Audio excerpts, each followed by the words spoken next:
बीरबल और हर वक्त रोता कारीगर। एक दिन की बात है, बादशाह अकबर अपने महल की बालकनी में बैठे बादलों की चाल देख रहे थे और गहरी ऊब से लंबी सांसें ले रहे थे। दरबार में उस दिन कुछ खास न था, न कोई विदेशी मेहमान, न कोई पेचीदा मामला और न ही कोई नई शिकायत। बीरबल हमेशा की तरह अकबर के मूड को भांप गए और मुस्कुराकर बोले, लगता है हुजूर आज कुछ दिलचस्प नहीं घटा है। अकबर ने एक लंबी जम्हाई लेते हुए जवाब दिया, बीरबल तुम बिल्कुल सही कह रहे हो। ऐसा लग रहा है जैसे दरबार भी बासी हो गया हो। कुछ ऐसा हो जो हमें हंसाए, चौंकाए और दिमाग को गुदगुदाए। तभी एक सिपाही दरबार में घबराया सा प्रवेश करता है। हुजूर, एक आदमी आया है। अजीबोगरीब किस्म का कारीगर है। हर वक्त रोता रहता है। कहता है कि उसका दुख इतना विचित्र है कि उसे केवल आप ही हल कर सकते हैं। अकबर की आंखों में चमक आ गई। उन्होंने तुरंत आदेश दिया, बुलाओ उसे। शायद आज की ऊब उसी के आंसुओं में बह जाए। कुछ ही क्षणों में एक व्यक्ति दरबार में दाखिल हुआ। लंबे कुर्ते पर दर्जनों रंग-बिरंगे धागों की कढ़ाई, गले में नापी हुई फीते लटकती, आंखें लाल और सूजी हुई, और हर क्षण एक नई हिचकी के साथ उसकी नाक रुमाल से टकराती जाती। क्या नाम है तुम्हारा? अकबर ने उत्सुकता से पूछा। कारीगर ने रोते रोते जवाब दिया, हुजूर, मैं गुलाम रसूल हूं, शाही दर्जी हूं। लेकिन मेरा दुख, ओह, मेरा दुख सुन लीजिए, वरना मैं सिलाई मशीन के नीचे ही दम तोड़ दूंगा। पूरा दरबार हंसी रोकने के लिए होंठ दबा रहा था, मगर बीरबल की आंखों में चमक थी। बताओ गुलाम रसूल, बीरबल ने कहा, तुम हर समय क्यों रोते रहते हो? क्या तुम्हारी सुई खुद को ही चुभा बैठी है? हुजूर, काश मामला इतना सरल होता, गुलाम रसूल ने सिसकते हुए जवाब दिया, मैं जिस भी व्यक्ति के लिए कपड़ा सिलता हूं वो खुश ही नहीं होता। कोई कहता है गर्दन टेढ़ी है, कोई कहता है बांह छोटी लग रही है। हद तो तब हो गई जब एक अमीर सौदागर ने कहा कि मेरी सिलाई से उसके कंधे जमीन पर घिसने लगे हैं। दरबार में हंसी की लहर दौड़ गई। मैंने सबको सिलसिल कर दुखी कर दिया है, बीरबल साहब। अब तो मुझे लगता है मेरी उंगलियों में कोई श्राप है। अकबर ने गंभीर स्वर में कहा, लेकिन गुलाम रसूल, यह तो कारीगर की कला की बेइज्जती है। क्या तुम्हारे बनाए कपड़े सचमुच इतने खराब हैं? गुलाम रसूल ने सिसकते हुए जेब से एक खत निकाला, हुजूर, देखिए, ये तो शहजादे सलीम ने भेजा है। इसमें लिखा है कि मैं उनके लिए जो अचकन सिलता हूं वो हर बार उल्टी ही पहनने लायक होती है। क्या? शहजादा सलीम? अकबर का माथा सिकुड़ गया। बीरबल बोले, हुजूर, मुझे लगता है ये मामला साधारण नहीं है। एक दर्जी इतना अनुभवी हो और फिर भी हर किसी से शिकायत मिले, इसमें कोई अजीब गड़बड़ जरूर है। क्या तुम्हारे पास कोई नमूना है अपने बनाए कपड़ों का? अकबर ने पूछा। हुजूर, मेरी पीठ की गठरी में सबूत हैं। दिखाता हूं। गुलाम रसूल ने गठरी खोली और जैसे ही पहला जोड़ा निकला गया, दरबार ठहाकों से गूंज गया। वह अचकन सच में ऐसी सिलाई से भरी थी कि सामने से सीधी लगती थी, लेकिन पहनते ही लगता मानो कोई व्यक्ति मुड़कर खुद को देख रहा हो।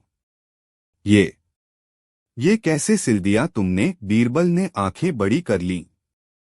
हुजूर, मैंने तो ठीक से ही सिलाई की थी, लेकिन जैसे ही कपड़ा सिला गया, सब उल्टा हो गया। और ये हर बार होता है। अब बीरबल पूरी तरह सतर्क हो गए। गुलाम रसूल, क्या तुम अकेले ही काम करते हो?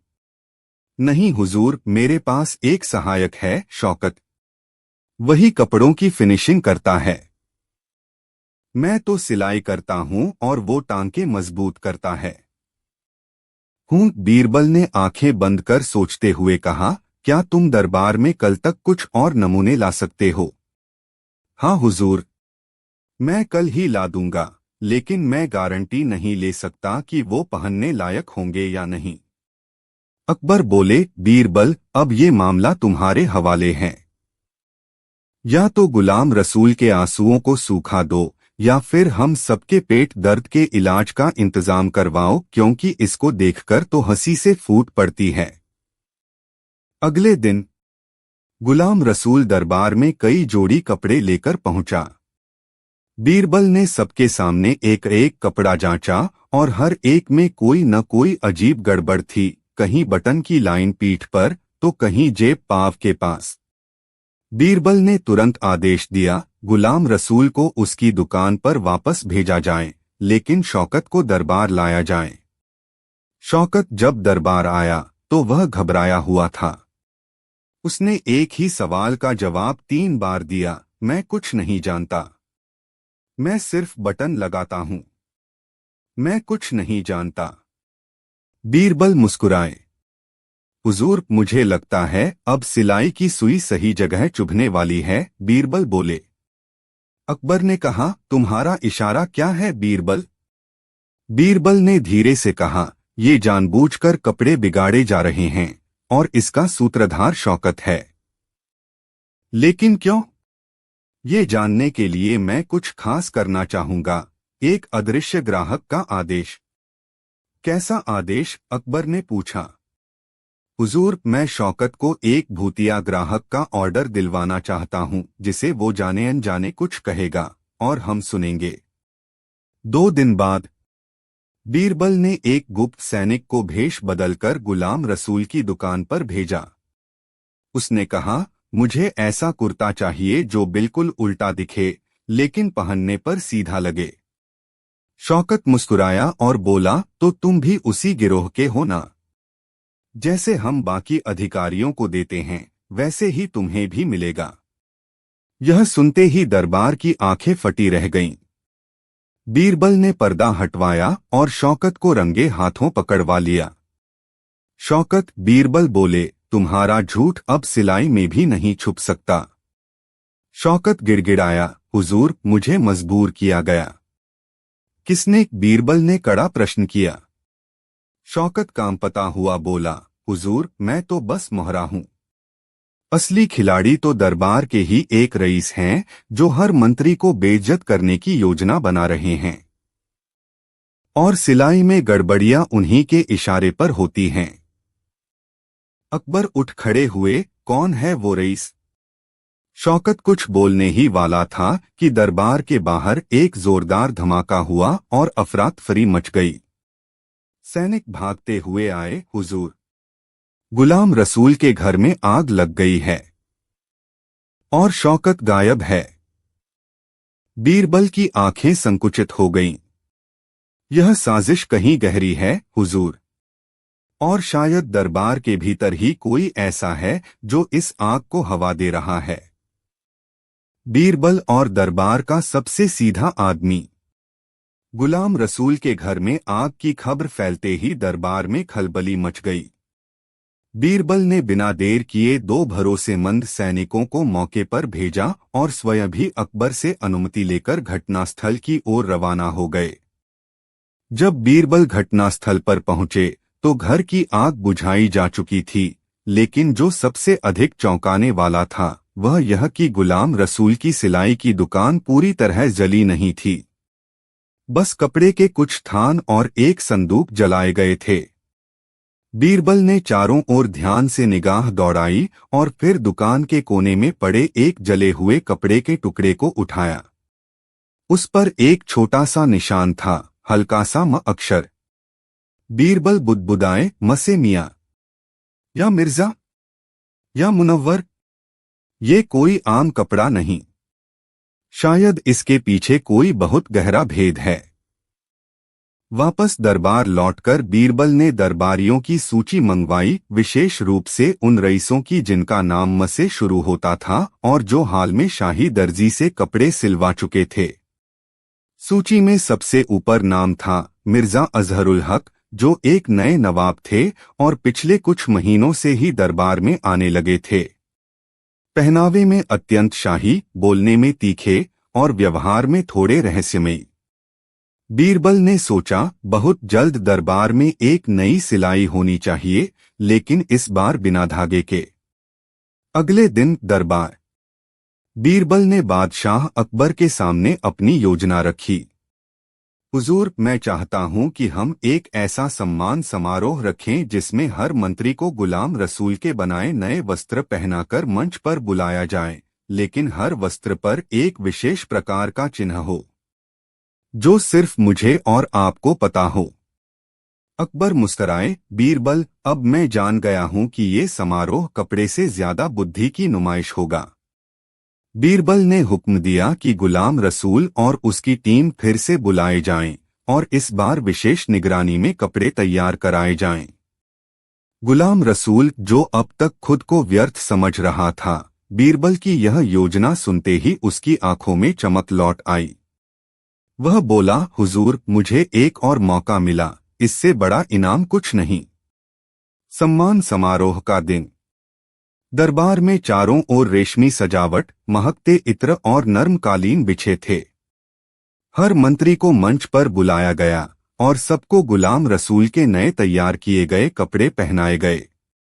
बीरबल ने हर वस्त्र के कॉलर में एक बहुत ही महीन धागे से एक गुप्त निशान सिलवाया था, जैसे किसी वस्त्र पर अ तो किसी पर ब, लेकिन सबसे खास था एक वस्त्र जिस पर म अंकित था।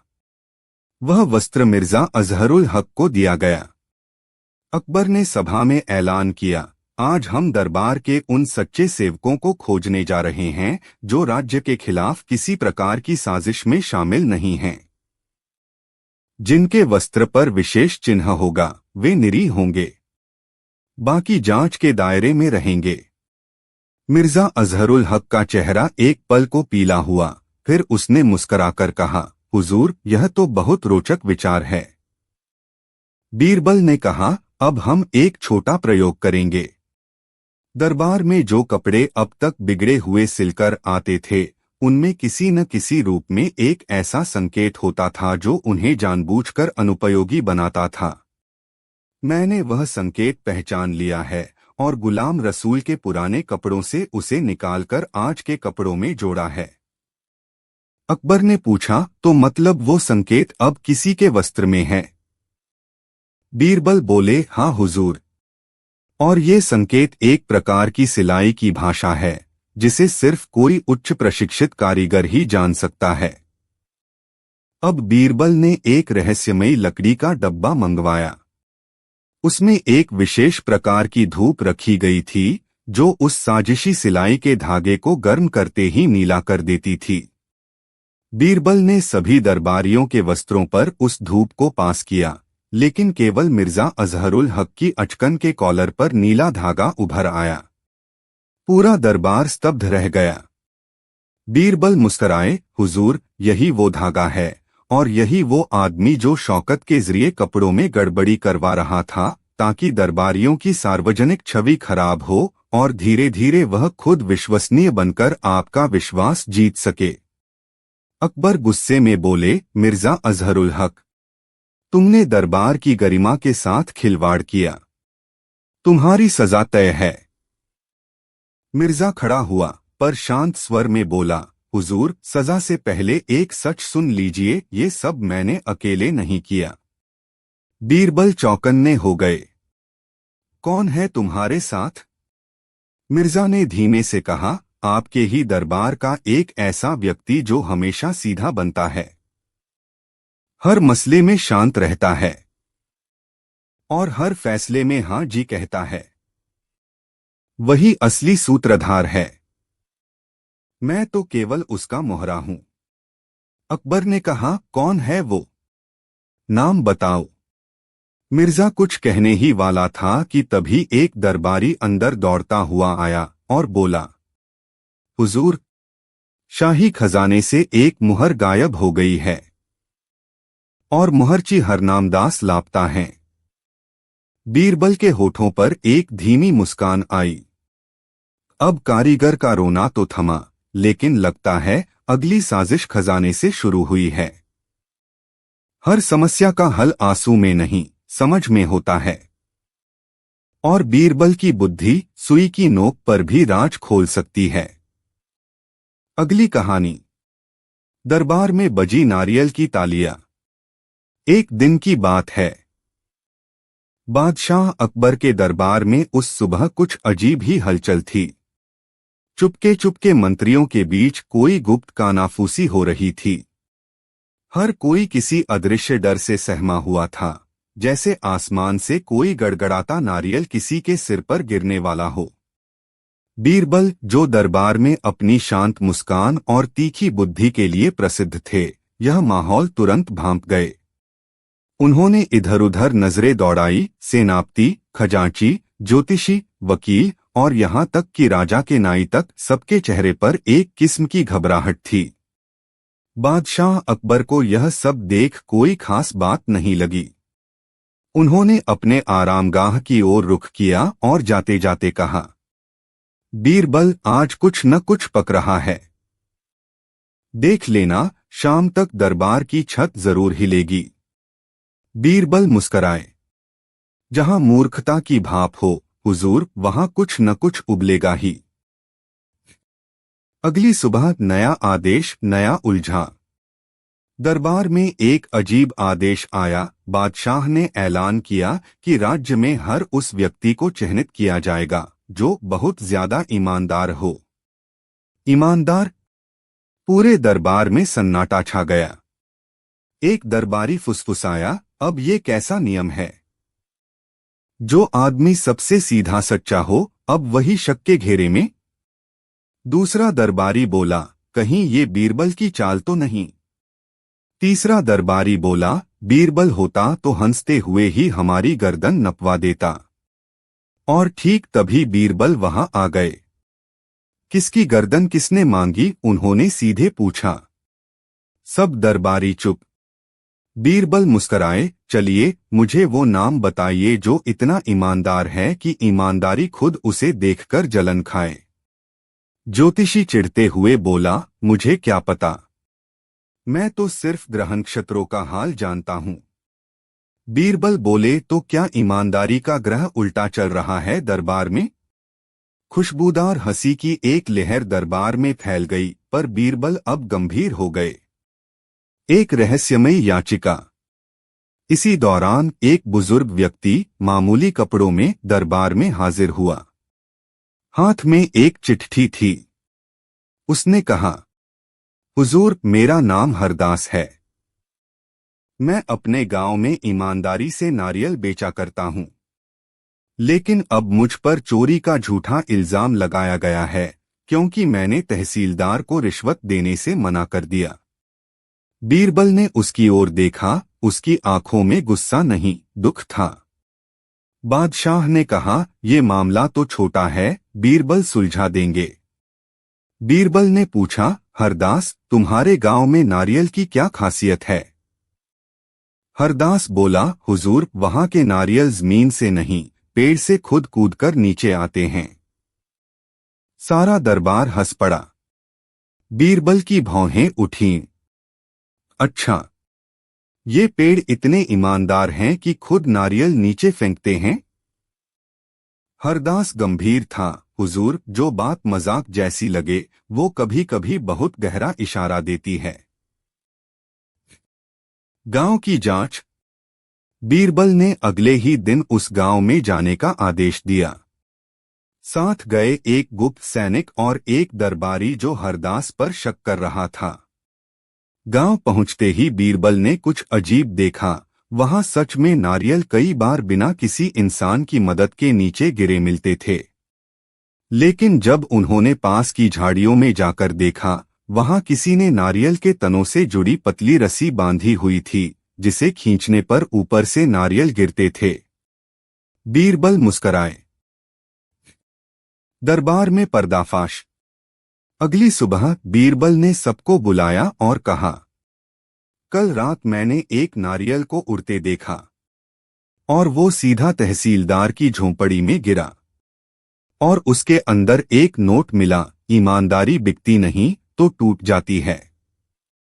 अकबर ने पूछा, तो इसका क्या मतलब है? बीरबल बोले, मतलब ये है कि दरबार में अब नारियल से ही फैसला होगा, लेकिन इस बार बिना फोड़े। उन्होंने एक टोकरी मंगवाई जिसमें दिखने में एक जैसे 5 नारियल थे। इनमें से एक में सच है, बाकियों में झूठ। जिसे लगता है कि वह सबसे ईमानदार है, वही आगे आकर सही नारियल चुने। सब दरबारी एक दूसरे को देखने लगे, लेकिन कोई आगे नहीं आया। हरदास आगे बढ़ा और एक नारियल उठा लिया। बीरबल बोले, इसी को तो मैं ढूंढ रहा था। जिसे खुद पर भरोसा है, वो आगे आता है। बीरबल ने उस नारियल को तोड़ा, उसके अंदर कागज था। ईमानदारी वहीं बचती है जहां डर नहीं होता। अकबर बोले, और बाकियों में? बीरबल ने बाकी नारियल भी तोड़े। किसी में लिखा था रिश्वत, किसी में चुप्पी, किसी में डर और एक में मूक सहमति। पूरा दरबार सन्न। बीरबल ने मुस्कराते हुए कहा, अब आपको समझ आया कि ईमानदारों पर शक क्यों होता है। क्योंकि वो सबसे पहले बोलते हैं और हम सबसे पहले उन्हें चुप कराना चाहते हैं। बादशाह अकबर ने हरदास को निर्दोष घोषित किया और तहसीलदार को बर्खास्त कर दिया। लेकिन बीरबल की नजरें अब किसी और को खोज रही थीं। दरबार में एक दरबारी था जो सारा वक्त चुप रहा। वही दरबारी जो बीरबल के साथ गांव गया था। बीरबल बोले, और तुम्हारे झोले में जो दूसरा नारियल था, वो किसके लिए था? वो चौंका, फिर कांपने लगा। उसके चेहरे पर पसीना आ गया। बीरबल ने धीमे स्वर में कहा, लगता है ईमानदारी की जांच अभी पूरी नहीं हुई है। बीरबल और लापता नारियल का सौदागर। गर्मी की उस दोपहर बीरबल का चेहरा बेहद शांत था, लेकिन आंखों में तूफान जैसा कुछ पक रहा था। दरबार के बीचों बीच बैठा वह दरबारी, जिसने गांव की यात्रा के दौरान हरदास पर आंखें तरेरी थीं, अब बीरबल की सीधी नजरों से बचने की कोशिश कर रहा था। बीरबल ने अकबर की ओर देखा और कहा, हुजूर, अब समय आ गया है कि हम नारियल से आगे बढ़े और असली मुद्दे को खोलें। अकबर ने सिर हिलाया, बीरबल, तुम्हारी चालें अब कहानी से ज्यादा शतरंज की लगने लगी हैं। बीरबल ने आदेश दिया, उस दरबारी को सामने लाया जाए जो हरदास के साथ गांव गया था। दरबारी नाम था विरक्त राय, थोड़ा कांपते हुए उठा। बीरबल ने पूछा, क्या गांव में कुछ ऐसा देखा जिसे तुमने मुझसे छुपाया? विरक्त राय हकला गया, हुजूर, नहीं, नहीं तो मैं तो बस। बीरबल ने बिना घबराए कहा। झूठ बोलने से पहले ये सोचना चाहिए कि सामने बीरबल खड़ा है या नारियल। दरबार में हंसी फैलने ही वाली थी कि बीरबल ने एक छोटी थैली मंगवाई। थैली में वही पतली रस्सी थी जो गांव में झाड़ियों में बंधी थी। ये रस्सी किसकी है? बीरबल ने पूछा।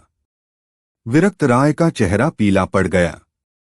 मालूम है, ये रस्सी तुमने गांव के बच्चों से ली थी और वही तुमने हरदास के पेड़ों में बांध दी ताकि दिखाया जा सके कि नारियल खुद नहीं गिरते। ये सब एक जाल था जो हरदास को चोर साबित करने के लिए बुना गया था। अकबर ने आश्चर्य से पूछा, लेकिन क्यों बीरबल? एक मामूली नारियल बेचने वाले को फंसाने से उसे क्या मिलेगा? बीरबल बोले, क्योंकि हरदास उस जमीन का असली वारिस है जिस पर तहसीलदार ने नजर गड़ा रखी थी, और विरक्त राय तहसीलदार का सगा मामा है। अब पूरा दरबार स्तब्ध रह गया। बीरबल ने आगे बताया, हरदास की जमीन बंजर मानी जा रही थी, लेकिन उसके नीचे जलस्रोत निकला और वहां नारियल के बागीचे उगने लगे। तहसीलदार ने हरदास से जमीन हड़पने की कोशिश की, लेकिन जब वह नहीं माना तो रिश्वत देने से मना करने के जुर्म में उस पर चोरी का झूठा इल्जाम लगाया गया। अकबर की आंखें सख्त हो गईं और ये सब तहसीलदार और उसका मामा विरक्त राय मिलकर कर रहे थे। बीरबल बोले, जी हुजूर। और उन्होंने सोचा कि बीरबल गांव जाकर बस पेड़ ही गिनेगा, लेकिन मुझे तो नारियल से ज्यादा रस्सी में दिलचस्पी थी। अकबर ने विरक्त राय को गिरफ्तार करने का आदेश दिया। साथ ही तहसीलदार को सरेआम बर्खास्त कर दिया गया। अकबर बोले, बीरबल, तुम्हारे जैसे वजीर होने का मतलब है कि झूठ कितना भी मीठा हो मगर सच हमेशा आवाज करेगा, जैसे नारियल की गिरने की आवाज। बीरबल मुस्कराए, हुजूर, और जब आवाज तालिया बन जाए तब समझिए दरबार में न्याय का काम हो गया। हरदास को उसकी जमीन लौटाई गई, साथ ही गांव के बागीचे को ईमानदारी का उपवन घोषित किया गया। सच्चाई को छुपाने के जितने जाल बुने जाए, बीरबल उन्हें उतनी ही चालाकी से उधेड़ सकता है। अगली कहानी, बीरबल और जूतों से आती आवाजें। एक दिन की बात है।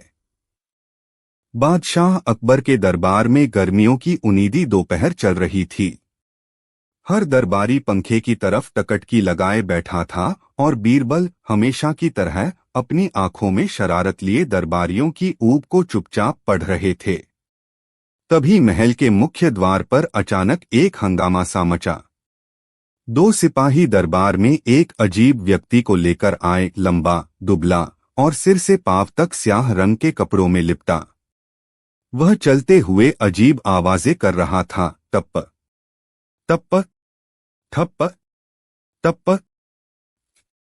अकबर ने पूछा, ये कौन है और क्या इसने दरबार को जूता बनाने की दुकान समझ रखा है? सिपाही ने बताया, हुजूर, यह शख्स खुद को मौन जूता गायक कहता है और कहता है कि इसके जूते बातें करते हैं।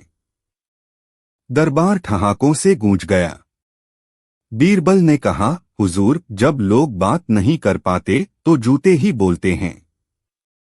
अकबर हंसते हुए बोले, अच्छा, तो क्यों न इस जूते गायक को दरबार में गवाया जाए।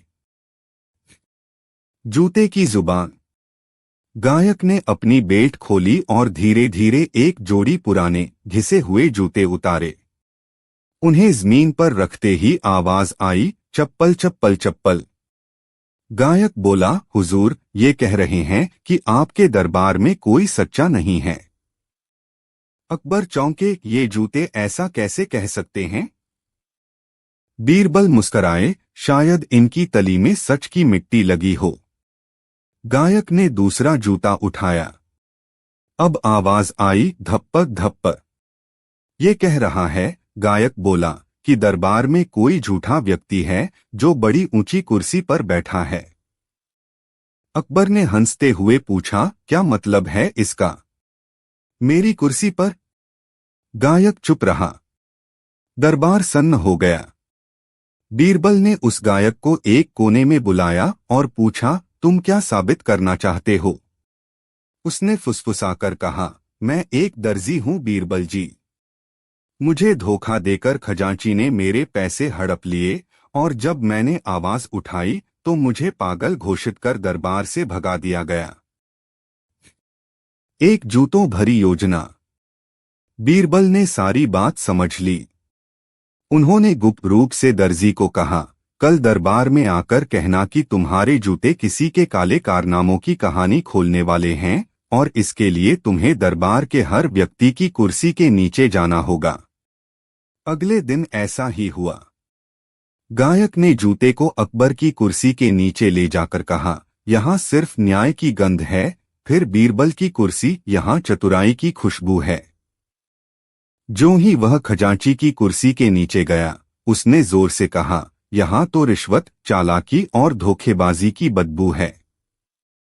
अकबर क्रोधित हुए, गिरफ्तार करो इसे। लेकिन बीरबल बोले, ठहरिए हुजूर, अगर वह झूठा हो तो खजांची की पगड़ी में ये सिक्के कैसे आ गए? और उन्होंने खजांची की पगड़ी से चुपके से गिराए कुछ खास मुहर लगे सोने के सिक्के निकाल लिए। दरबार सन्न रह गया। अकबर बोले, बीरबल, तुमने फिर से अपनी चतुराई से न्याय को बचाया। बीरबल बोले, हुजूर, कभी कभी सच्चाई की आवाज जूतों से ही सुनाई देती है। अकबर हंसते हुए बोले, तो चलो, आज से ये दरबार चप्पल दरबार कहलाए। बीरबल और उधार पर चली पूरी बारात। दरबार में जब खजांची की पगड़ी से वह मुहर लगे सिक्के गिरे, सन्नाटा छा गया। वह वही खास सिक्के थे जो केवल राजकोष में होते थे और आम आदमी के पास नहीं आने चाहिए थे। खजांची, जिनका नाम था श्रीधरलाल, हड़बड़ाकर उठे, हुजूर, मुझे फंसाया जा रहा है। ये सिक्के मेरी पगड़ी में कैसे आए, मुझे नहीं पता। बीरबल ने शांत स्वर में कहा, श्रीधरलाल जी, आप भले ही दरबार में 100 बातें बना लें, लेकिन चुपचाप जूते बोल चुके हैं और इनके कहे को झुठलाना अब आसान नहीं है। अकबर ने गहरी नजर से बीरबल की ओर देखा। बीरबल, क्या यह नाटक था या फिर न्याय का नया रास्ता? बीरबल ने मुस्कराते हुए उत्तर दिया, हुजूर, कभी कभी न्याय तक पहुंचने के लिए लकीर सीधी खींचना नहीं पड़ता। थोड़ा टेढ़ा चलकर भी मंजिल पाई जा सकती है, बस सच्चाई साथ होनी चाहिए। दर्जी की असलियत खुली। फिर बीरबल ने दरबार में उस मौन जूता गायक को खड़ा किया और बोला, हुजूर, यह दर्जी मोहल्ला सराय का रहने वाला है, नाम है सादिक। इसने पिछले महीने खजांची के कहने पर एक विशेष सिल्क के कपड़े बनाए थे और उसके बदले में इसका मेहनताना डकार लिया गया। सादिक ने हाथ जोड़ते हुए कहा, बादशाह सलामत, मैंने सच्चाई कहने की कोशिश की, लेकिन मुझे पागल करार देकर सिपाहियों ने दरबार से बाहर फेंक दिया। मेरी दुकान लूट ली गई और मुझे महल से दूर रखा गया। अकबर का चेहरा गंभीर हो गया। बीरबल, क्या तुम्हारे पास और सबूत हैं? बीरबल ने दरबार में एक और गवाह बुलाया, खजांची के निजी सेवक को, जो डरते डरते सामने आया। उसने कहा, हुजूर, दर्जी की मजदूरी के पैसे खजांची ने खुद रख लिए थे और दरबार में यह खबर फैलाने का आदेश भी उन्होंने ही दिया था कि दर्जी पागल हो गया है। अंतिम न्याय। अकबर ने क्रोधित होकर आदेश दिया, श्रीधरलाल को तुरंत उसके पद से बर्खास्त किया जाए, उसकी संपत्ति जब्त कर ली जाए और उसे 12 दिन राजकोष के बाहर खड़े होकर हर आने जाने वाले से माफी मांगने का हुक्म दिया जाता है। फिर उन्होंने सादिक की ओर देखा।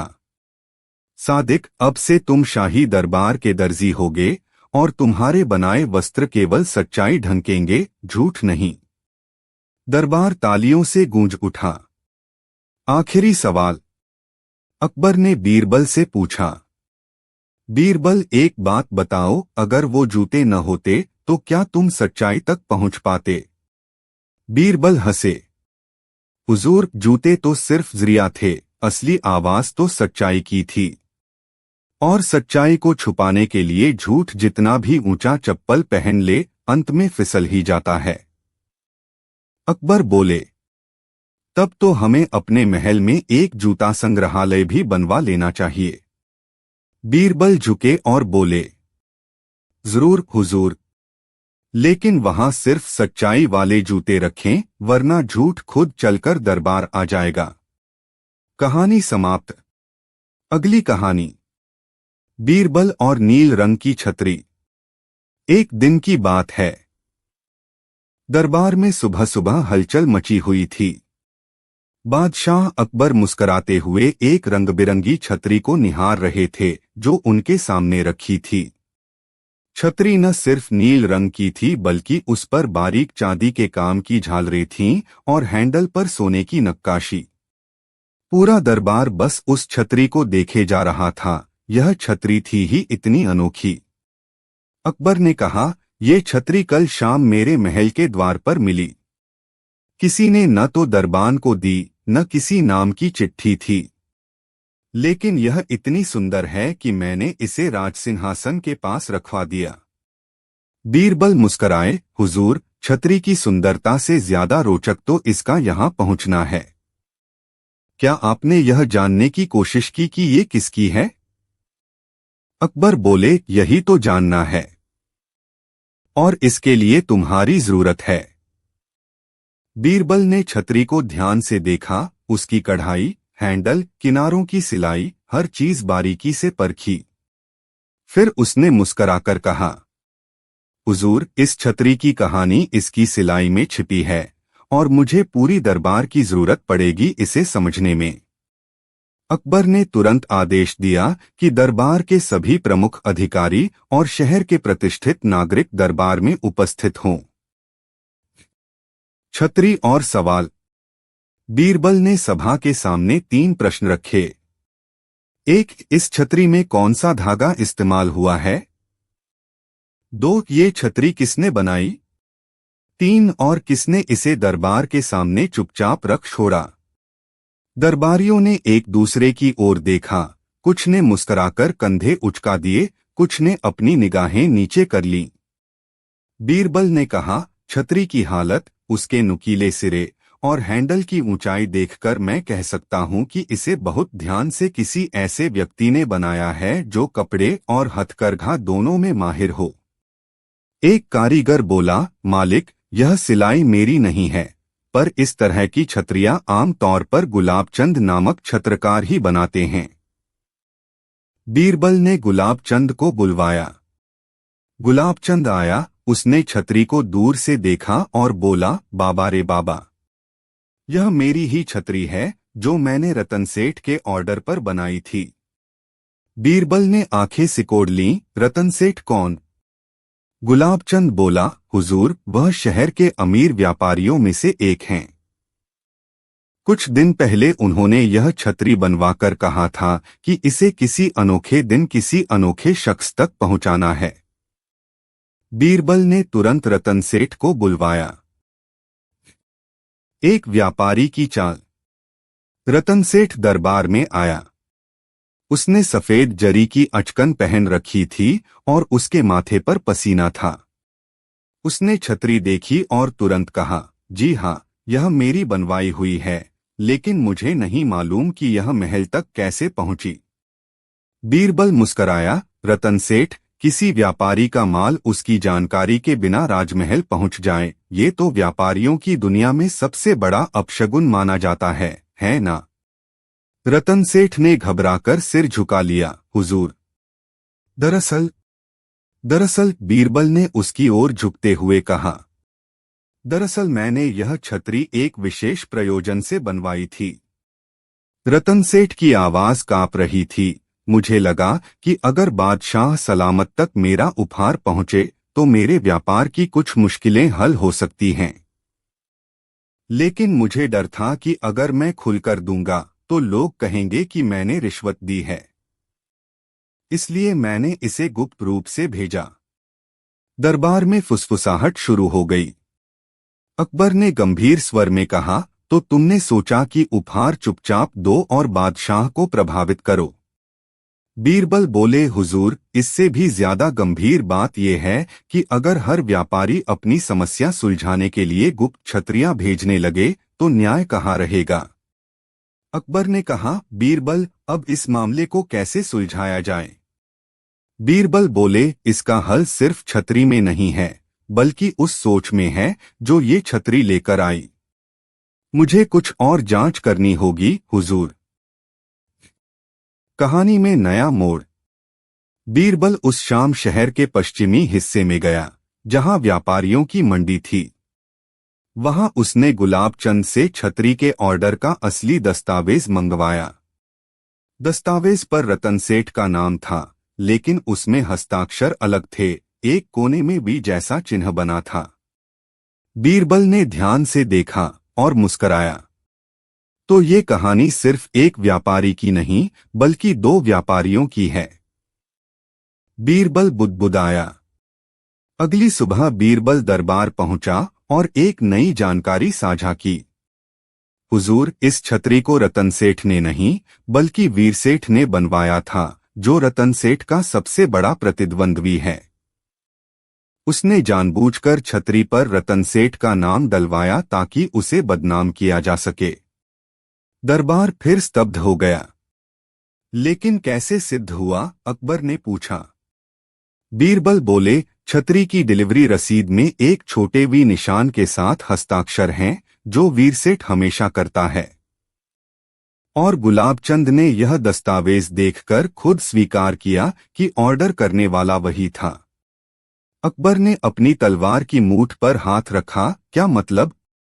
ये छतरी सिर्फ एक जाल थी। बीरबल ने मुस्कराकर कहा, जी हुजूर।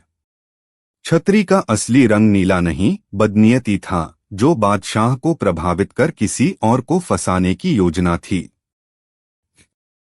कहानी के अंत में अकबर ने वीरसेठ को दंडित किया और रतनसेठ को निर्दोष घोषित किया, लेकिन यह भी कहा कि आगे से कोई भी दरबारी, व्यापारी या नागरिक अगर चुपचाप कुछ देने की कोशिश करे तो वह अपराध माना जाएगा।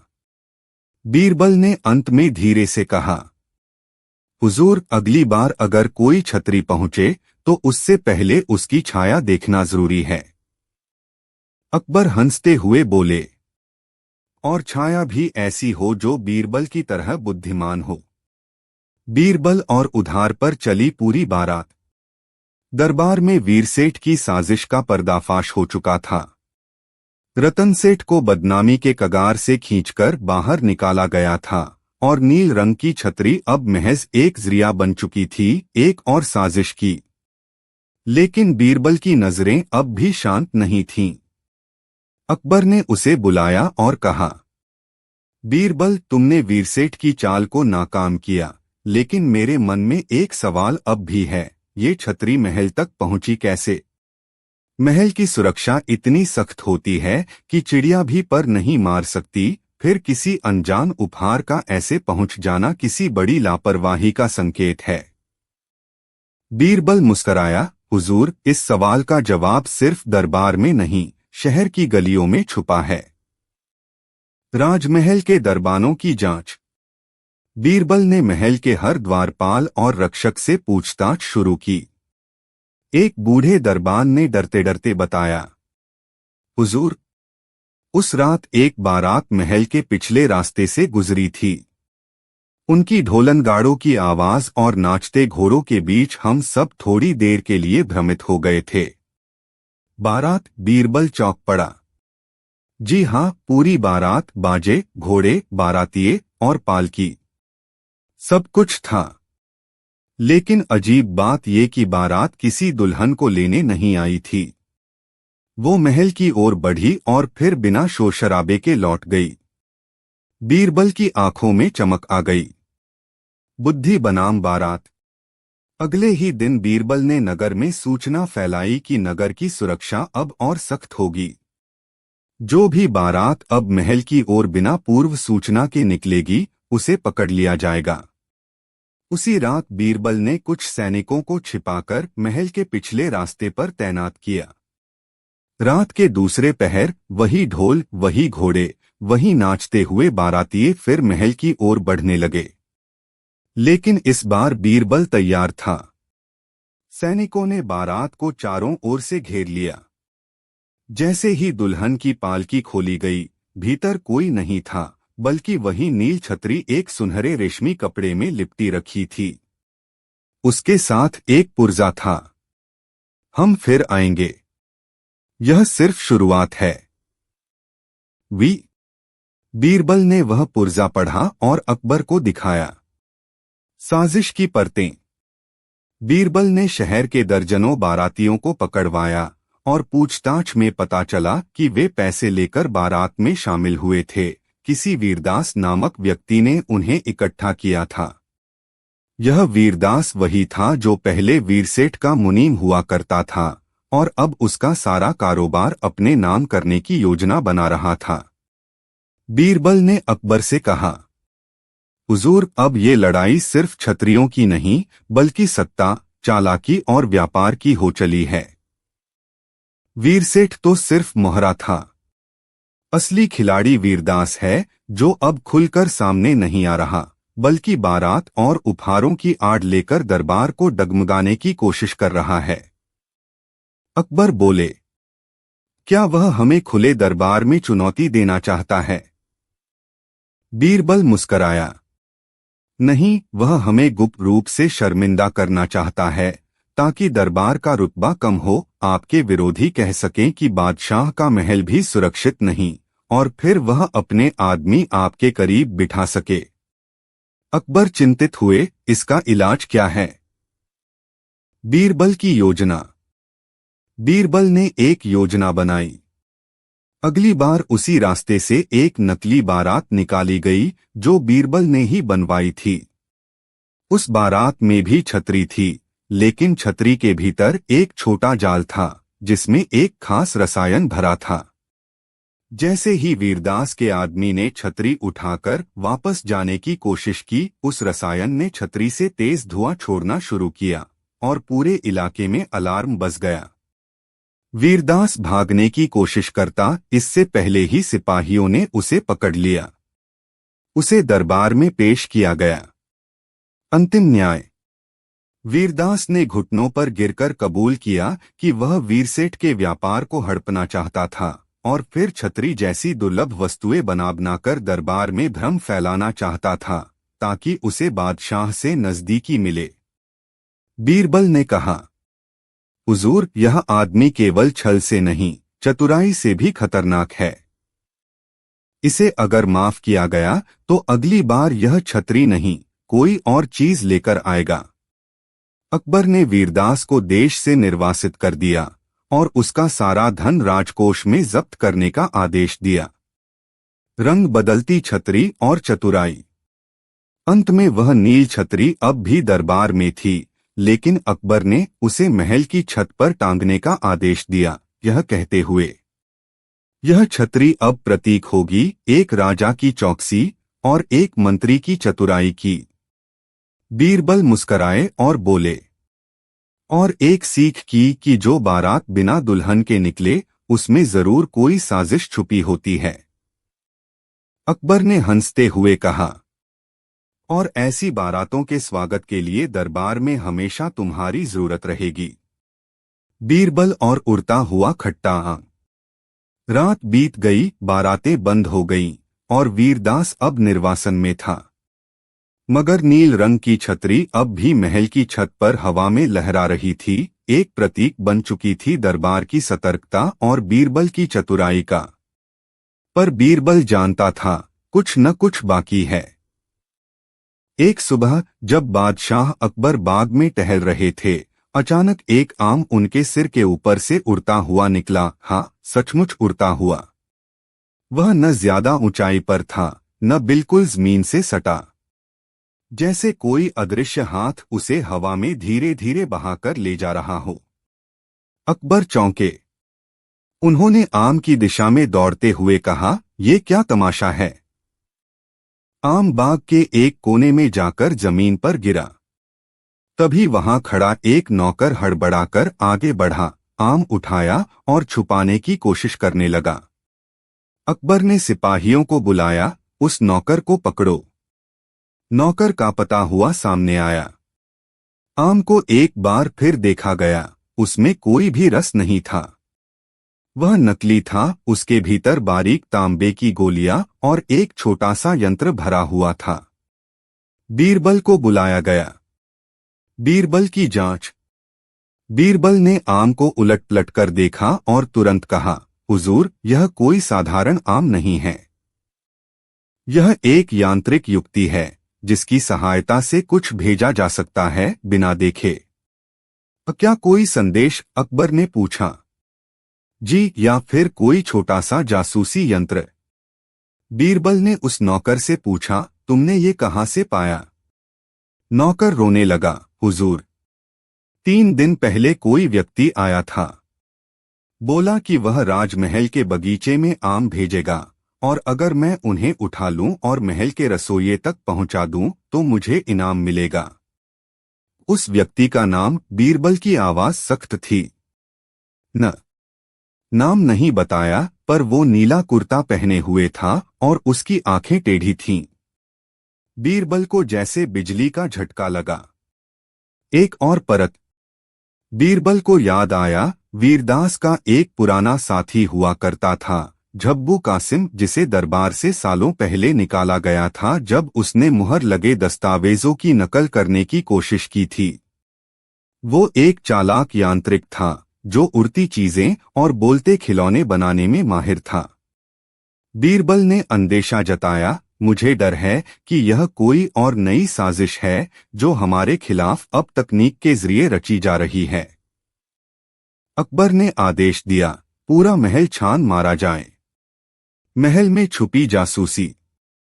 अगले 3 दिनों में बीरबल ने एक गुप्त टीम बनाई और महल के हर कोने में चुपचाप जांच की। दीवारों में छोटे छोटे छेद, आंगन में रखे फूलदानों के नीचे चिपके हुए लोहे के कण और रसोई के ऊपर की छत में फंसी एक और नकल छतरी मिली जिसके हैंडल में बेहद महीन सुनने वाली युक्ति थी। बीरबल ने तुरंत पूरे महल में तलाशी करवाई और पाया कि झब्बू कासिम पिछले 3 महीनों से महल में रसोई के सहायकों के भेष में रह रहा था। उसे पकड़ लिया गया। झब्बू कासिम का इरादा। झब्बू को दरबार में पेश किया गया। उसके चेहरे पर अफसोस नहीं बल्कि गर्व था। हाँ, मैंने ही उड़ता आम भेजा। हाँ, मैंने ही वह नकल छतरी बनाई जिसमें सुनने वाली युक्ति थी। मैं जानता था कि वीरदास असफल होगा, लेकिन मैं उसे आदर्श बनाकर अपने तरीके से दरबार की दीवारें पार करना चाहता था। बीरबल बोला, क्यों? क्या तुम्हारा उद्देश्य सिर्फ सुनना था? झब्बू हंसा, नहीं। मैं दरबार की नीतियां, युद्ध योजनाएं, राजकोष की स्थिति सब जानना चाहता था, ताकि मेरे विदेशी मालिकों को सब सूचना मिले। पूरा दरबार सन्नाटे में डूब गया। बीरबल ने कहा, हुजूर, झब्बू सिर्फ गद्दार नहीं, एक अद्भुत तकनीकी अपराधी है। इसे आम कारावास से रोका नहीं जा सकता।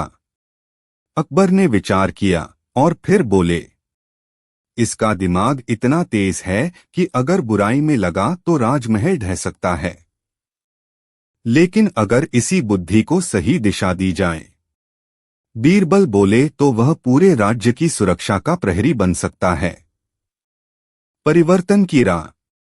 अकबर ने झब्बू कासिम के लिए एक कठिन विकल्प रखा, या तो उम्र भर का कारावास या फिर अपने सारे हुनर को सच्चाई और दरबार की सेवा में लगाने की सौगंध। झब्बू ने कुछ देर चुप रहकर कहा, अगर बीरबल मुझे सही दिशा दे तो मैं वह सब बना सकता हूं जिससे न सिर्फ महल बल्कि पूरी सल्तनत को कोई बारात या छतरी छू भी न सके। अकबर ने मुस्कराकर बीरबल की ओर देखा। तो बीरबल, एक और कर्तव्य तुम्हारे नाम, एक गद्दार को प्रहरी में बदलना। बीरबल ने सिर झुकाकर कहा, हुजूर, छतरी अब सिर्फ नील नहीं, सीख की रंगत बन चुकी है। महल में नया अध्याय। झब्बू अब महल के गुप्त सुरक्षा विभाग का पहला कारीगर बन चुका था। उसकी बनाई युक्तियों से दरबार की दीवारें चौकस हो चुकी थीं। और बीरबल, वह अब न सिर्फ चतुराई से सवाल सुलझाता था बल्कि तकनीकी साजिशों को भी। महल की छत पर अब 2 छतरियां लहरा रही थीं, एक नील और एक लाल। लाल छतरी झब्बू की तरफ से अपनी गलतियों की याद और सही राह का प्रतीक। कहानी समाप्त। साजिशों की छाया कभी भी छतरी के नीचे नहीं छुप सकती अगर वहां बीरबल जैसी बुद्धि पहरे पर हो। अगली कहानी, बीरबल और मूंगफली बेचता गायक। दरबार में उस दिन हर किसी के चेहरे पर उलझन थी। वजह कोई युद्ध या कर निर्धारण नहीं था, बल्कि एक गायक जो पिछले 7 दिनों से लाल किले के बाहर मूंगफली बेचते हुए गा रहा था। और गा ऐसा रहा था कि सुनने वालों की भीड़ जमा हो जाती, फिर वे हंसते हंसते मूंगफली खरीदेते। उसके गाने इतने बेतुके, इतने बेमतलब और इतने विचित्र होते कि लोग घंटों खड़े रह जाते। और यही बात बादशाह अकबर को बेचैन कर रही थी। क्या ये आदमी मूंगफली बेच रहा है या दरबार का मजाक उड़ा रहा है? अकबर ने नाराज होते हुए कहा। हुजूर, एक सैनिक ने झुककर कहा, उसने खुद को संगीताचार्य खललदास बताया है। कहता है कि मूंगफली बेचना उसकी मजबूरी है, लेकिन गीत उसके आत्मा का व्यापार हैं। अकबर ने भौहें तान लीं। बीरबल कहाँ है? हुजूर, वो तो नहीं। अचानक एक गुनगुनाती आवाज आई और उसी पल बीरबल दरबार में दाखिल हुआ, हाथ में मूंगफली की थैली और होठों पर हंसी। बीरबल, अकबर बोले, तुम भी उसकी मूंगफली खाने लगे? मूंगफली तो बहाना है, जहां रस हो वहां बीरबल हाजिर। बीरबल ने मुस्कुराकर कहा, तो फिर बताओ, ये खललदास कौन है? और क्या उसे पकड़कर कैद में डाला जाए या दरबार में बुलाया जाए? बीरबल ने झुककर कहा, हुजूर, मेरी राय में उसे दरबार में बुलाना चाहिए, लेकिन एक शर्त पर कि वह हमें एक ऐसा गीत सुनाए जो हमारा मूड नहीं बल्कि हमारी बुद्धि उलझा दे। अकबर हंसे, ये शर्त पसंद आई। बुलाओ उसे। खललदास का दरबारी पदार्पण। अगले दिन खललदास दरबार में पहुंचा। उसने कमर में एक रंग बिरंगा पटका बांधा था, कान में झुमका और गर्दन में एक टेढ़ा बांसुरी टांग रखी थी। उसके चेहरे पर आत्मविश्वास ऐसा था जैसे वो बीरबल को भी गाने से हरा सकता है। संगीताचार्य खललदास हाजिर है, उसने कमान की तरह झुककर कहा। अकबर ने पूछा, तुम्हारे गीतों में क्या खास है? खललदास ने कहा, हुजूर, मेरे गीत प्रश्न हैं। जो उन्हें सुलझा ले वही सच्चा श्रोता है। बीरबल की आंखें चमक उठीं। तो गाओ, अकबर ने आदेश दिया। पहला गीत कच्चा, पक्का और जो बीच में है। खललदास ने गाना शुरू किया। कच्चा हूं जब देखो मुझे, पक्का हूं जब खा लो मुझे, बीच में अगर पकड़ा जाऊं तो राज खुल जाए सबका मुझे। पूरे दरबार में खामोशी छा गई। अकबर ने इधर उधर देखा, ये क्या है? किसी को समझ नहीं आया। फिर बीरबल मुस्कराया। ये है आम, जब कच्चा हो तो खट्टा, पक्का हो तो मीठा, और अगर बीच में हो तो कोई पहचान न सके, मीठा भी, खट्टा भी और गुठली भी बगावत कर बैठे। खललदास ने ताली बजाई। सही, लेकिन मैं इसे और पेचीदा बनाता हूं। दूसरा गीत, पानी में भीगता, आग में जलता। मेरा नाम न लेना सही, लेकिन मैं हर बात में हूं। पानी में भी भीगता हूं और आग में भी जलता हूं। लोग मुझे समझते हैं बोझ, पर मेरे बिना घर अधूरा। बीरबल कुछ क्षण सोचता रहा, फिर जवाब दिया, लकड़ी। क्यों? अकबर ने पूछा। क्योंकि लकड़ी ही पानी में भीगती है, आग में जलती है, बोझ जैसी होती है, लेकिन बिना उसके घर में न आग जले, न रसोई चले, न सर्दी कटे। खललदास फिर मुस्कराया, लेकिन अब उसकी मुस्कान में थकावट थी। तीसरा गीत, जो गाना नहीं था। खललदास खड़ा हुआ और बोला, अब आखिरी प्रस्तुति। ये गीत नहीं, ये स्थिति है। इसे सुलझा सको तभी मैं खुद को एक दरबारी मानूंगा। वह बोला, एक नगर में 3 मूर्ख रहते थे। एक सुनता था पर समझता नहीं, दूसरा देखता था पर याद नहीं रखता, तीसरा बोलता था पर झूठ ही बोलता था। तीनों ने मिलकर एक योजना बनाई जिसमें वे दरबार से एक ऐसी चीज चुराना चाहते थे जो न दिखाई देती है, न सुनी जाती है, पर सभी को चाहिए होती है। बताइए वो क्या है? अकबर खुद भी चौंक पड़े।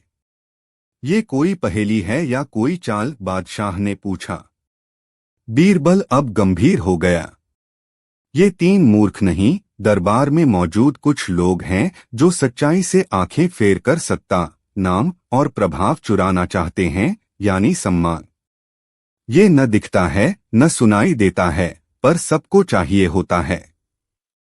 खललदास का चेहरा एक पल के लिए बुझ गया। आपने उस खेल को समझ लिया जिसमें मैं खुद फंस चुका था। एक गायक, कई पहचाने। बीरबल ने दरबार की ओर मुड़ते हुए कहा, ये सिर्फ गायक नहीं, एक संदेशवाहक है। इसे नगर के कुछ भटके हुए दरबारियों ने भेजा था ताकि वो हंसी ठाके में बेतुके गीतों के माध्यम से दरबार की समझदारी का मखौल बना सके, ताकि धीरे धीरे यहाँ निर्णय लेने की गरिमा पर असर हो और बाहर के लोग कहें वो दरबार जहाँ मूंगफली वाले भी सवाल पूछते हैं। अकबर भड़क उठे, क्या ये सच है? खललदास ने सिर झुका लिया, मुझे मजबूर किया गया, पर मैंने भी सोचा था कि मैं सभी को उलझाकर रख सकूंगा। लेकिन बीरबल बोले, लेकिन बीरबल ने मूंगफली खाते खाते तेरी मंशा चबा ली। पूरा दरबार हंसी में डूब गया। फैसला और माफी। अकबर ने कहा, तुम्हें सजा दी जा सकती है, लेकिन तुम्हारे गीतों में सोच है और तुम्हारे मन में पछतावा। मैं चाहता हूं तुम अब सच्चे गीतकार बनो, साजिश के नहीं, सीख के। खललदास रो पड़ा, मैं वादा करता हूं अगला गीत सच्चाई का होगा। बीरबल बोले, और तब तक मूंगफली बेचो, लेकिन स्वाद के लिए, साजिश के लिए नहीं। अकबर मुस्कराए, और अगली बार जब गाओ तो बीरबल को भी साथ में बांसुरी पकड़ा देना। बीरबल और गुप्तचर बना जुलाहा। अगले कुछ सप्ताहों तक खललदास का नाम पूरे नगर में चर्चा का विषय बना रहा। लोग उसकी गीतों से ज्यादा अब उसकी पिछली चालाकी और फिर बदलती हुई ईमानदारी को लेकर बातें करने लगे थे। लेकिन इसी बीच दरबार के बाहर एक और अजीब सा मामला हवा पकड़ने लगा। नगर के दक्षिणी छोर पर एक बुजुर्ग जुलाहा था, नाम था फैयाज। वह वर्षों से शाही महल के पर्दों और दरबारी पोशाकों के लिए कपड़े बुनता था, पर अचानक वह बदलाव दिलासा लगने लगा था। उसका काम वैसे ही था, लेकिन अब वह अजीब प्रश्न पूछने लगा था, बीरबल किस समय महल आता है? बादशाह किस पोशाक में दरबार लगाते हैं? राजकोष का कमरा किस दिशा में है? किसी ने पहले ध्यान नहीं दिया। पर एक दिन उस जुलाहे ने कारीगरों की पंक्ति में खड़े होकर बीरबल से सीधा सवाल किया, हुजूर, अगर कोई दरबारी आपकी जगह हो जाए तो आप क्या करेंगे? बीरबल ने हल्के से मुस्कुराते हुए कहा, तो मैं उसकी जगह जुलाहा बन जाऊंगा और ऐसे बुनूंगा कि उसकी साजिशें भी उलझ जाएं। फैयाज चुप हो गया। बीरबल की नजरें उसके चेहरे पर टिक गईं। बीरबल की तफ्तीश। बीरबल ने अगले ही दिन दरबार में जाकर अकबर से कहा, जहां पनाह, कुछ वक्त के लिए मेरी उपस्थिति कम हो सकती है, पर मेरी आंखें हर ओर रहेंगी। अकबर को अचरज हुआ, लेकिन उन्होंने हामी भर दी। इसी रात बीरबल ने अपने विश्वस्त सेवक गोपाल को साथ लिया और जुलाहे की दुकान के पीछे की गली में छिप गया। थोड़ी देर बाद फैयाज दुकान के अंदर से निकला और सीधा उस पुराने कुएं की तरफ बढ़ा जो वर्षों से बंद था। उसने नीचे देखा, फिर कुएं के एक पत्थर को हटाया और अंदर से एक छोटा चमड़े का थैला निकाला। गोपाल ने फुसफुसाते हुए पूछा, मालूम पड़ रहा है कोई राज है? बीरबल ने मुस्कराकर कहा, राज नहीं गोपाल, राज को चुराने की चाल है। अगले ही दिन बीरबल ने नगर के सभी बुनकरों को बुलवाया और एक विचित्र प्रतियोगिता की घोषणा कर दी, जो जुलाहा दरबार के लिए सबसे हल्का, सबसे मजबूत और पारदर्शी वस्त्र बनाएगा, उसे दरबार का शाही जुलाहा बनाया जाएगा। बेशक फैयाज ने हिस्सा लिया। गुप्तचर का भंडाफोड़। 3 दिन बाद जब सबने अपने अपने वस्त्र प्रस्तुत किए, बीरबल ने सभी वस्त्रों को खुद देखा और परखा। पर फैयाज ने जो वस्त्र दिखाया वह था एक दिखता न दिखता कपड़ा, पारदर्शी और इतना हल्का कि लगता ही नहीं था कि हाथ में कुछ है। ये वस्त्र कौन से धागों से बना है? बीरबल ने पूछा। फैयाज ने आंखें नचाईं, ये है तारे खामोशी, जो केवल अनुभवी जुलाहों को ही आता है। बीरबल ने कहा, तो क्यों न इसे आजमाया जाए? उसने बादशाह अकबर को बुलवाया और कहा, हुजूर, इस वस्त्र को पहनकर नगर भ्रमण कीजिए, आपकी सादगी और तकनीक की सराहना दोनों साथ होगी। अकबर चौंके, मैं पारदर्शी वस्त्र पहनकर नगर जाऊं? बीरबल ने कहा, क्यों नहीं, जब वस्त्र है ही इतना अद्वितीय। फैयाज की आंखों में घबराहट उतरने लगी। तभी बीरबल ने पीछे खड़े 2 सैनिकों को इशारा किया, इसके साथ की थैली खोलो। थैली से निकले एक धातु के संदूक में कुछ और चीजें थीं, 2 नकली शाही मुहरें, 2 योजनाओं के नक्शे और एक पत्र जिस पर लिखा था, दरबार की आंतरिक संरचना जानने वाला हमारा आदमी जुलाहा बनकर पहुंच चुका है। शीघ्र ही योजना आरंभ होगी। पूरे दरबार में सन्नाटा। बीरबल ने फैयाज को देखकर कहा, तुम जो बुनते थे वो कपड़ा नहीं, साजिश थी। और तुम्हारे धागे दरबार की गरिमा को बांधने नहीं, काटने आए थे। फैयाज अब चुप नहीं रह सका। वह घुटनों पर गिर पड़ा। बीरबल की चाल का रहस्य। बादशाह अकबर ने पूछा, बीरबल तुम्हें कैसे पता चला? बीरबल ने कहा, पहले खललदास, अब फैयाज, साजिश एक ही मानसिकता की थी। दोनों ने दरबार को हास्यास्पद या नंगा करने की कोशिश की। दोनों ने बाहरी कला के नाम पर भीतर से छेद किया। पर मैंने कभी उनके शब्द नहीं, उनकी नजरें पढ़ी। अकबर ने कहा, और आगे? बीरबल मुस्कराया, आगे अब हमें ये देखना है कि कौन तीसरा है जो अब भी हमारे बीच है, पर न गाता है, न बुनता है, सिर्फ दिशा देता है। अकबर ने कहा, तुम्हारा मतलब है कि कोई तीसरा गुप्तचर अभी भी दरबार में छिपा है? बीरबल धीरे से बोला, और वो हमारी सबसे बड़ी परीक्षा लेने वाला है। बीरबल और दरबार में बैठा बेनाम दुश्मन। बीरबल की बात से सारा दरबार सन्न रह गया।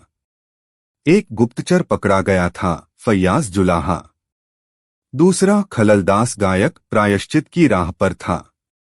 लेकिन बीरबल ने जो तीसरा नाम बिना बोले छोड़ दिया था, वही अब सबके दिल में खटका करने लगा था।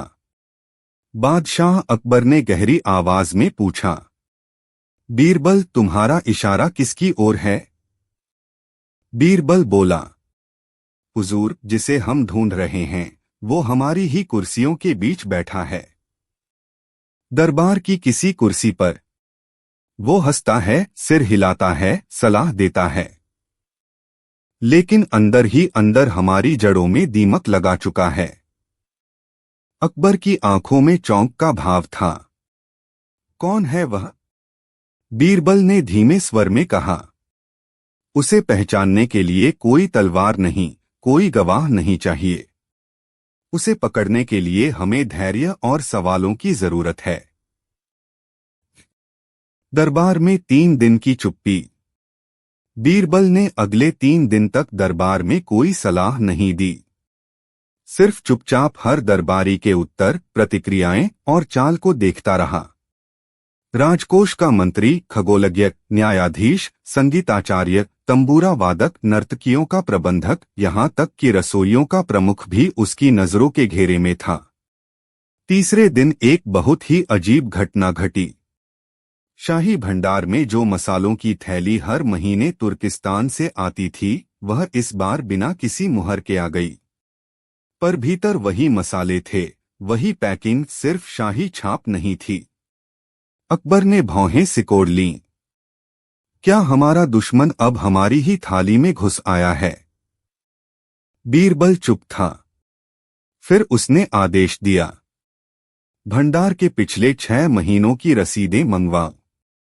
रसीदें आईं, हर महीने शाही छाप वाली थैली दर्ज थी। लेकिन पिछले महीने के दस्तावेज में हस्ताक्षर मकसूद-उल हक के नहीं थे, जो मसालों के लेखा प्रमुख थे, बल्कि किसी जफरुद्दीन अली नाम के व्यक्ति के थे। ये जफरुद्दीन कौन है? बादशाह ने पूछा। भंडार प्रमुख झुका। हुजूर, ये नया नियुक्त सहायक है, जिसकी सिफारिश दरबार के मंत्री साहिब ने की थी। बीरबल की आंखें चौड़ी हुईं। मंत्री? वही मंत्री जो हर बैठक में सबसे ज्यादा उत्साह दिखाता, हर युद्ध योजना को आगे बढ़ाने की वकालत करता। और सबसे बड़ी बात, खललदास को पहली बार दरबार तक बुलाने की सिफारिश उसी ने की थी। मंत्री की परख। बीरबल ने उसी दिन दरबार में एक प्रस्ताव रखा। हुजूर, क्यों न दरबार के सभी प्रमुख एक अनोखे प्रश्नोत्तरी में भाग लें, जहां कोई हार नहीं, लेकिन हर जवाब हमें आगे बढ़ाएगा। अकबर मुस्कराए। यानी बीरबल की पहेलियां?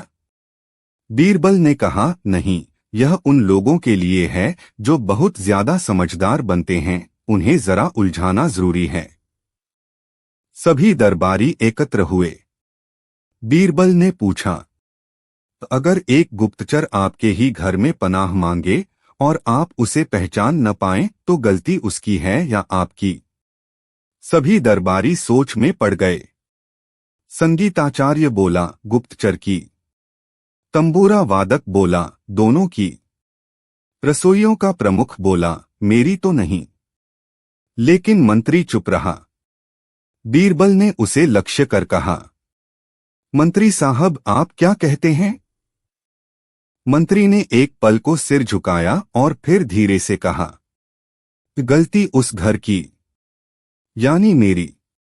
अकबर ने कहा, क्या आप कुछ स्पष्ट करेंगे? मंत्री ने सिर झुका लिया। हुजूर, मैं स्वीकार करता हूं, जफरुद्दीन मेरा भतीजा है। मैंने उसकी काबिलियत देखे बिना सिफारिश की थी, लेकिन मैं नहीं जानता था कि वह दुश्मनों से मिला हुआ है।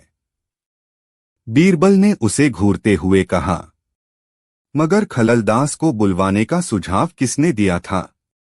मंत्री का चेहरा फक पड़ गया। वो भी मैंने ही दिया था। अब दरबार में सन्नाटा था। बीरबल धीरे से बोला, गुप्तचर सिर्फ बाहर से नहीं आते, कभी कभी वे हमारी लापरवाही और हमारे अंधे विश्वास की शक्ल में अंदर से ही दरबार को खोखला करने लगते हैं। अंतिम निर्णय। अकबर ने कहा, तुम्हारे खिलाफ कठोर कार्रवाई की जा सकती है, मंत्री। लेकिन बीरबल ने हस्तक्षेप किया, जहांपनाह, यदि हम हर गलती पर सिर काटेंगे तो अगली गलती कौन सुधारेगा? मैं चाहता हूं मंत्री को एक आखिरी अवसर दिया जाए, लेकिन शर्तों के साथ। अकबर ने पूछा, कौन सी शर्त? बीरबल बोला, मंत्री अब 1 वर्ष तक सिर्फ शिक्षण विभाग में काम करेंगे, दरबार नहीं, युद्ध नहीं, निर्णय नहीं। वे अब छात्रों को नीति और विवेक का पाठ पढ़ाएंगे, ताकि वो खुद भी सीख सकें कि केवल सत्ता नहीं, जिम्मेदारी भी भारी होती है। अकबर ने हामी भर दी। आखिरी दृश्य। संध्या को बीरबल राजमहल के बाग में अकेला बैठा था। गोपाल उसके पास आया और पूछा, अब सब खत्म हो गया, साहिब? बीरबल मुस्कराया। गोपाले, जब तक इंसान में महत्वाकांक्षा और दरबार में कुर्सियां हैं, गुप्तचर हमेशा जन्म लेंगे। हमारा काम उन्हें पहचानने का नहीं, उन्हें उजागर करने का है। गोपाल ने सिर झुकाया। बीरबल आसमान की ओर देख रहा था, जहां चांद पूरा था, लेकिन उसकी सतह पर अब भी काले धब्बे थे। अगली कहानी। बीरबल और उड़ता हुआ रजिस्टर। शाम के वक्त दिल्ली का दरबार अपनी पूरी रौनक पर था। तंबूरों की तान चल रही थी, शहनाइयां धीमे सुरों में बादशाह के स्वागत की प्रतीक्षा कर रही थीं, और दरबारी अपनी अपनी पोशाकों को ठीक कर रहे थे, क्योंकि आज कोई आम दरबार नहीं था। आज था राजकीय महालेख निरीक्षण दिवस, वह दिन जब सम्राट अकबर स्वयं दरबार के समस्त विभागों के पिछले वर्ष के कार्यों का लेखा जोखा देखते थे। हर मंत्री, हर प्रमुख, हर विभागीय अफसर को अपना रजिस्टर यानी साल भर की गतिविधियों का पूरा हिसाब पेश करना होता था। लेकिन इस बार सबकी निगाहें रसीद पुस्तक विभाग पर थीं, क्योंकि वहां नियुक्त किया गया था नया अधीक्षक भोलानाथ गुप्त। भोलानाथ एक अजीब किस्म का आदमी था। हर वक्त पसीने पसीने, हमेशा माथे पर शिकन, और एक आदत जो पूरे दरबार में मशहूर थी, रजिस्टर जहां रखो वहीं से उड़ जाता है। हाँ, रजिस्टर उड़ता नहीं था असल में, लेकिन भोलानाथ का हर बार यही बहाना होता। हुजूर, कल तक तो यहीं रखा था, खुद उड़ गया लगता है। यह बात सुनकर बाकी दरबारी हंसी में लोटपोट हो जाते। पर इस बार जब बादशाह अकबर ने भोलानाथ से पूछा, तुम्हारा रजिस्टर कहाँ है, तो उसने वहीं दरबार के बीचों बीच खड़े होकर फिर वही बात कह दी। हुजूर, उड़ गया। अब की बार कोई नहीं हंसा। अकबर ने धीरे से गर्दन घुमाई। बीरबल, क्या तुम इसे भी मजाक समझते हो? बीरबल ने सिर हिलाया। जहां पनाह, ये मजाक नहीं, दरबार का सबसे पेचीदा मामला बन चुका है। कोई चीज लगातार उड़ती है और हर बार वही आदमी चुपचाप कह देता है, उड़ गया, इसका मतलब कुछ तो है। अकबर बोले, तो ये रजिस्टर कहाँ है और क्यों गायब हुआ? बीरबल बोला, अगर आप इजाजत दें तो मैं रजिस्टर नहीं, उसका रास्ता पकड़ना चाहूंगा। बीरबल की पहली चाल। बीरबल ने सबसे पहले उस कमरे की तलाशी ली जहां भोलानाथ का रजिस्टर आखिरी बार देखा गया था। कमरे में सिर्फ एक मेज, एक अलमारी और एक बांस की डलिया रखी थी, जिसमें कुछ पुरानी फाइलें थीं। बीरबल ने डलिया में हाथ डाला। फाइलें धूल से भरी थीं, लेकिन नीचे एक पर्ची चमक रही थी।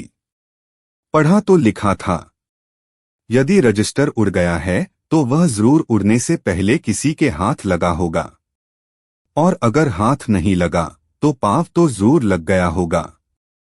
अकबर ने पूछा, ये क्या पहेली है? बीरबल मुस्कराया। ये चिट्ठी उस व्यक्ति की है जो रजिस्टर उड़ाता है और वह जानता है कि कोई उसे पकड़ नहीं सकता। रात को दरबार का अजीब दृश्य। बीरबल ने एक योजना बनाई। उसने कहा कि आज रात दरबार के उस कमरे में अकेला भोलानाथ सोएगा, और सबसे महत्वपूर्ण बात, उसकी जेब में एक खाली रजिस्टर रहेगा। भोलानाथ थरथराने लगा। हुजूर, मैं रजिस्टर लेकर नहीं सोऊंगा, कहीं वो भी उड़ गया हो। बीरबल ने मुस्कराकर कहा, बस यही तो चाहिए, उड़ जाए। रात आई। दरबार में अंधेरा छा गया। भोलानाथ कमरे में गया, जेब में रजिस्टर लेकर। किवाड़ बंद हुए। घंटों बाद एक परछाई दीवार पर तैरती हुई नजर आई, लंबी, पतली और बिल्कुल चुप। सुबह दरबार खुला तो भोलानाथ बदहवास हालत में खड़ा था। उसकी जेब खाली थी। रजिस्टर फिर उड़ गया था। लेकिन इस बार बीरबल मुस्कराया। हुजूर, इस बार हमने रजिस्टर में खास स्याही से एक नक्शा छिपाकर रखा था जो सिर्फ गर्मी में दिखेगा। रजिस्टर दरबार के पिछवाड़े एक पुराने भंडार की झाड़ियों में मिला, और उसमें वही नक्शा था जो साफ दिखा रहा था कि रजिस्टर हर बार वहां फेंका जाता था। एक चौंकाने वाला नाम। भंडार पर नियुक्त कर्मचारी का नाम था हरिराम बनिया। धीमा बोलने वाला, विनम्र लेकिन बहुत तेज। बीरबल ने उससे पूछा, तुम हर बार ये रजिस्टर वहां क्यों पाते हो? हरिराम ने कहा, हुजूर, मुझे तो एक साधारण आदमी आकर दे जाता था, कहता था कि इसे छिपा देना, ऊपर से आदेश है। बीरबल ने पूछा, कौन सा आदेश? किसका आदेश? हरिराम बोला, साहिब, वो खुद को दरबार का वास्तविक लेखक कहता था और कहता था कि भोलानाथ दरबार के लायक नहीं है, इसलिए उसका रजिस्टर उड़ा देना जरूरी है। बीरबल का अंतिम जाल। बीरबल ने फिर एक योजना बनाई। इस बार उसी रजिस्टर में कुछ पन्ने जोड़े गए, लेकिन पन्नों के भीतर विशेष स्याही से कुछ वाक्य लिखे गए। जो आदमी खुद को वास्तविक लेखक समझता है, वह दरबार में सबसे बड़ा नासमझ है। फिर वही हुआ। रजिस्टर अगली रात फिर गायब हुआ, और दोपहर को ही एक अफसर, नाम था नरसिंह मेहता, साहित्य विभाग का वरिष्ठ लेखक क्रोधित होकर अकबर के सामने पेश हुआ और चिल्लाया, बीरबल ने मेरा अपमान किया है। बीरबल मुस्कराया, मैंने नहीं, रजिस्टर ने किया है। आपने पढ़ा कैसे? क्या आपने ही उसे चुराया?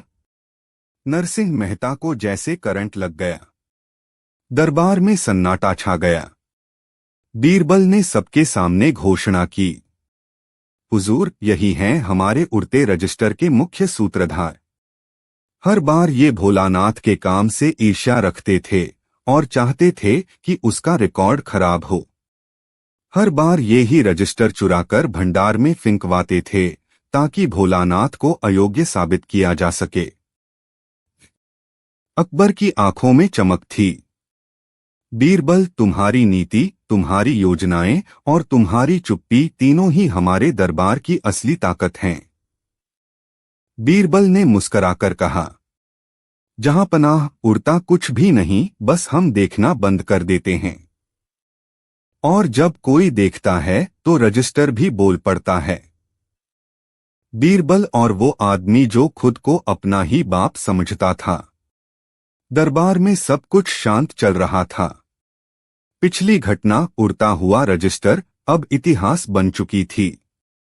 परंतु शांति की चादर दरबार में ज्यादा देर टिक नहीं पाती थी, खासकर जब बीरबल जैसे चतुर दरबारी और अकबर जैसे जिज्ञासु बादशाह मौजूद हों। एक दिन जैसे ही दरबार शुरू हुआ, एक विचित्र वेशभूषा में आदमी अकबर के सामने हाजिर हुआ। उसने घाघरा पहना हुआ था, सिर पर नारंगी साफा, एक हाथ में तंबूरा और दूसरे में एक थाली जिसमें आम के अचार के साथ गुलाब जल भरा हुआ था। उसने आते ही ऐलान किया, मैं दरबार में अपने बेटे से मिलने आया हूं। अकबर ने चौंककर पूछा, कौन है तुम्हारा बेटा? उस आदमी ने पूरी गंभीरता से जवाब दिया, मैं बीरबल का बाप हूं। पूरा दरबार हंसी में डूब गया। बीरबल मुस्कराया, पर एकदम शांत रहा। अकबर ने कहा, तुम्हारा दावा बड़ा मजेदार है, लेकिन क्या तुम्हारे पास कोई सबूत है? आदमी बोला, बेशक है। मैं हर उस कहानी का गवाह हूं जो बीरबल ने सुनाई है। मैं ही वो आदमी हूं जिससे उसने चतुराई सीखी, तर्क सीखा और झूठ पकड़ने की कला पाई। मैं न होता तो बीरबल कभी बीरबल न होता। अकबर ने मजाक में कहा, बीरबल, तुम्हें मिलना चाहिए अपने पिता से। बीरबल उठकर आया, उस व्यक्ति के पास गया और बोला, पिताजी, आपने इतनी देर क्यों कर दी आने में? पूरे दरबार में हंसी का विस्फोट हुआ, पर बीरबल की आंखों में जिज्ञासा थी और चालाकी भी। बीरबल की पड़ताल। बीरबल ने उस आदमी को अलग कमरे में ले जाकर उससे कुछ सवाल पूछे। तो पिताजी, आपने मुझे तर्क की कौन सी पहली कला सिखाई थी? आदमी बोला कि बिना कारण कोई सवाल मत पूछो। बीरबल ने हंसते हुए कहा, फिर तो आपने मेरे पूरे जीवन की नींद भी तोड़ी है। उसने दूसरा सवाल किया, आपका नाम क्या है? गजोधर नाथ त्रिवेदी, आदमी बोला। बीरबल बोला, लेकिन मेरे असली पिता का नाम था वसंत दास। आदमी तनिक हड़बड़ाया। मैंने नाम बदल लिया, उसने कहा। बीरबल की आंखों में अब गहराई थी। गूढ़ योजना का खुलासा। बीरबल ने इस गजोधर नामक व्यक्ति को कुछ दिनों तक दरबार में ही रखा। वह हर समय बीरबल को बेटा कहकर पुकारता, उसकी कहानियों पर अपनी राय देता और यहाँ तक कि दरबार में उसके उत्तरों को बीच में टोकने की कोशिश करता। कुछ दरबारी उसकी बातें सुनकर उलझन में पड़ने लगे। एक दिन अकबर ने बीरबल से पूछा, क्या ये आदमी सच में तुम्हारा बाप हो सकता है? बीरबल ने मुस्कराकर कहा, जहां पनाह, कल सुबह मैं साबित कर दूंगा कि ये आदमी किसका क्या है। अगली सुबह बीरबल ने दरबार में एक अजीब वस्तु मंगाई, एक बड़ा तांबे का डिब्बा जिसमें 3 सुराख थे, एक ऊपर 2 नीचे। फिर बीरबल ने ऐलान किया, हम आज एक परख करेंगे, बाप और बेटे की सोच कितनी समान होती है, इसका पता लगाना है। यह डिब्बा एक पेंच है और इसमें से जो जवाब देगा वही मेरा असली पिता है। बीरबल ने उस डिब्बे के नीचे 2 ओर से 2 व्यक्तियों को बोलने को कहा। एक गुप्त रूप से खुद बीरबल था और दूसरा गजोधर। अकबर ने दोनों से पूछा, अगर सामने एक मूर्ख खड़ा हो और उसे यह समझाना हो कि वह मूर्ख है तो आप क्या करेंगे? पहली आवाज, जो बीरबल की थी, ने कहा, मैं उसे नहीं समझाऊंगा, क्योंकि जो मूर्ख को समझाने चले वह खुद समझदार नहीं। दूसरी आवाज गजोधर बोली, मैं उसे थप्पड़ मारकर कहूंगा, अब समझ आया। अकबर ने कहा, पहली बात में विवेक है, दूसरी में गुस्सा। पहली आवाज ही बीरबल की है। बीरबल डिब्बे से बाहर आया और मुस्कुराकर बोला, जहां पनाह, अब तो साफ हो गया ना, असली बेटा कौन है और बाप कौन बन रहा है। गजोधर झेंप गया। बीरबल ने कहा, यह आदमी दरअसल मेरे एक पुराने विरोधी का आदमी है, जिसका उद्देश्य था दरबार में मेरी छवि बिगाड़ना। यह खुद एक नाटक मंडली का सदस्य है और अपने अभिनय से पहचान बदलता है। अकबर ने क्रोधित होकर कहा, तुमने बादशाह के दरबार को मूर्ख बनाने की कोशिश की, तुम्हारी सजा निश्चित है। बीरबल ने हाथ उठाकर कहा, जहां पनाह, अगर अनुमति दें तो इसकी सजा मैं तय करूं। अकबर बोले, बीरबल, जैसे तुम उचित समझो। बीरबल मुस्कराया और गजोधर से बोला, अब से तुम हर शुक्रवार दरबार में आकर अपनी नाटक मंडली के साथ बाप बेटे पर एक हास्य नाटक प्रस्तुत करोगे, ताकि लोग जानें असली और नकली बाप में क्या फर्क होता है। दरबार में ठहाके गूंजे और गजोधर अब हफ्ते में एक बार सबका मनोरंजन करता। उसकी सजा ही उसका पुरस्कार बन गई।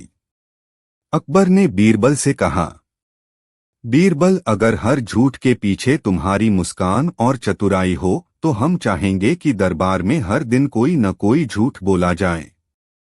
बीरबल ने सिर झुकाकर कहा, जहां पनाह, झूठ के पाव नहीं होते, पर अगर बीरबल हो तो उसे नचाया जा सकता है। कहानी समाप्त।